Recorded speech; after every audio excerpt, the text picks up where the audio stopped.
அப்போ அந்த self பிட்ரியல் life அப்படின்னு ரியலைஸ் பண்ணதுக்கு அப்புறம் தான், நான் விக்டிம் மோட்லயே இருக்கேன்னதுக்கு அப்புறம் தான் என்னை வந்து அவங்க கண்ட்ரோலுக்குள்ள இந்த நார்சிசத்தை பத்தியெல்லாம் நிறைய தெரிஞ்சுக்க ஆரம்பிச்சேன். நார்சிசத்தை பத்தியும் நிறைய நான் ஷார்ட்ஸ் போடுறேன் உங்களுக்கு ஈஸியா தெரிஞ்சுக்கிற மாதிரி.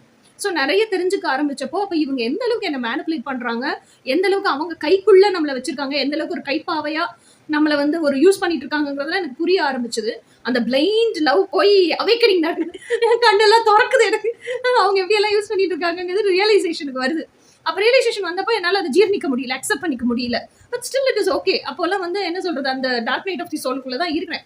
அப்போ டார்க் நைட் ஆஃப் தி சோல்ல இருந்து எனக்கு ஒரு விஷயம் என்ன புரிஞ்சிருச்சுன்னா, எனக்காகவும் வாழ முடியல, அவங்களுக்காகவும் வாழ முடியலன்னா இந்த எதுக்கு இவ்வளவு அவஸ்தைப்படணும், எதுக்கு இந்த டாக்ஸிக் என்விரான்மெண்ட்டுக்குள்ளேயே இருக்கணும் அப்படின்னு நினைச்சு எடுத்த ஒரு டெசிஷன் தான் என்ன சொல்றது, டாக்ஸிக் என்விரான்மெண்ட் விட்டு வெளியே வரணும். அதுதான் நான் எடுத்த ஆக்ஷன். செல்ஃப் பிட்ரேயல் லைஃப்குள்ள இதுக்கு மேலேயும் இருக்க முடியாது அப்படின்னு சொல்லிட்டு என்னோட அந்த என் லைஃப்ல ரியாலிட்டியில ஒரு ஆண் இருக்கான்ல, அவங்க கிட்டயும் சொல்லிட்டேன், இதுதான் என் கனவு, இதைத்தான் நான் வாழ்றதுக்கு ஆசைப்படுறேன், இதுக்கு மேலேயும் என்னால என்னை ஏமாத்திக்க முடியாது, என்னோட ட்ரீம் பர்சன் பிறந்திருக்கானா இல்லையான்லாம் எனக்கு தெரியாது, எனர்ஜெட்டிக்காவே எனக்கு பிடிச்சிருக்கு, உங்களுக்கும் எனக்கு எப்பனாலும் கோர் வேல்யூஸ் ஒத்து போல, எல்லாத்துலயுமே சண்டை, எதை தொட்டாலும் வாக்குவாதம், ஆர்குமெண்ட், ரணமாவே வாழ்ந்துட்டு இருக்கிறதுக்கு பிரிஞ்சாலும் நான் அமைதியா வாழ்றேன், நிம்மதியா வாழ்வேனான்னு எனக்கு தெரியாது அப்படின்னு சொல்லிட்டு நான் எடுத்த ஃபர்ஸ்ட் ஸ்டெப் தான் I came out of the self betrayal life.